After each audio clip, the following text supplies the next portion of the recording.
Mykol, Ivan, thank you so much for being here with us. thank you. Why don't you take the opportunity to go ahead and tell the people a little bit about your background, where you come from, and how long you've been in the industry and what it is you actually do? So yeah, we've been around. Sunny Green's been around since 2006 for 17 years now.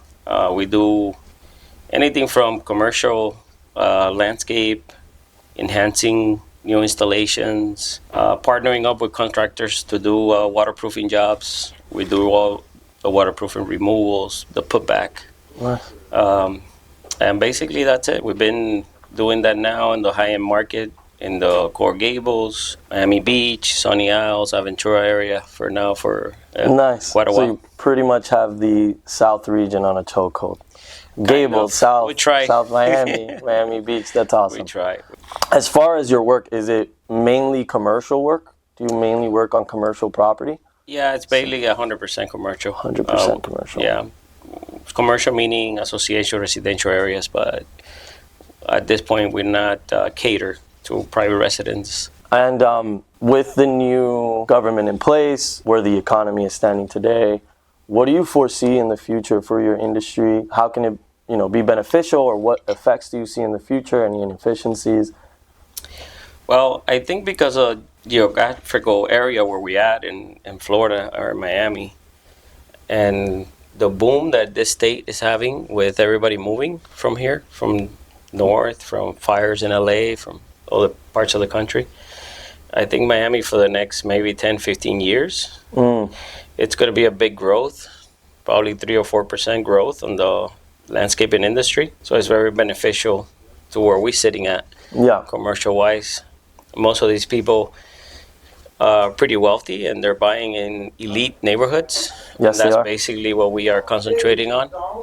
We have most of them already, continuing to thriving and acquiring more clients, obviously. But I see for our industry, I see a good future. Yeah. Okay, so in the landscaping industry, you can see how the external effects from outside of the state, all the wealth coming into the state of Florida, them acquiring more commercial properties, they're going to need this type of work. They're going Exactly. to need the water improvement, the landscaping. And so the on. cities are going green as well. They are Yeah, they are. realizing what is the advantages of having greenery around. So they're putting a nice tariff every time you build a project or you do an architectural. I didn't know that. They want certain percentage to come natives. They want certain percentage to be green. For X amount of square feet of concrete, you need this amount of greenery. Those are state Yeah. implementations? So And that's, city that's city implementations? implementation. Wow. You're gonna go do a drawing. You're gonna remove certain things. They're gonna take out the canopy of the trees, and they're gonna tell you, yeah, because of this canopy and the square footage of this tree, you need to replace it with so many trees. So they're getting more inclined into putting back. I'll follow it up with, how did Capital Infusion set themselves apart from all the other financial companies that are looking to kind of acquire you as a client? So basically, this was kind of like a tryout that I try to do with you guys. And I've been receiving phone calls probably for 2 years now. I never kind of took the step, but you guys were local, right? That's something that made me at least listen.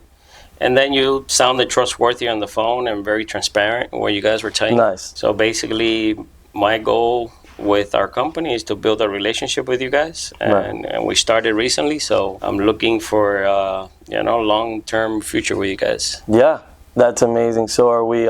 We pride ourselves on our first impression. We believe first impression is the only impression you're able to give.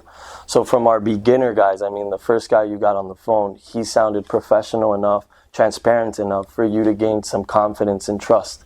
Because that's really what it comes down to. I was having this conversation with them earlier. Our client base, it's still a regular human. They're an entrepreneur. When you go and borrow money from someone, typically, right, you're not going to a stranger and going at the stop sign asking them for $1,000 because you need to cover payroll. You're not going to do that with a stranger. They need to feel comfortable. There needs to be some type of credibility and trust there, which typically on the outside world, That's right. It's with a friend or with a partner or with a mom or some family member. Hey, I'm struggling. Can I borrow some money? That's the comfort level in the trust that we're trying to build. Sure, we're not family. Sure, this is a business-to-business conversation. But we want you to feel comfortable enough in knowing that we're going to be transparent with you always, and we're credible enough for you to feel trustworthy that we're going to get you the best deal. Mike, thank you so much for taking the time to sit down with us. We know you're very busy, one of the top guys in the industry down here in South Florida. We really appreciate the information you gave us today, and looking forward to a great relationship with you. Pleasure's mine. Awesome, man. Thank you so much. This was fun.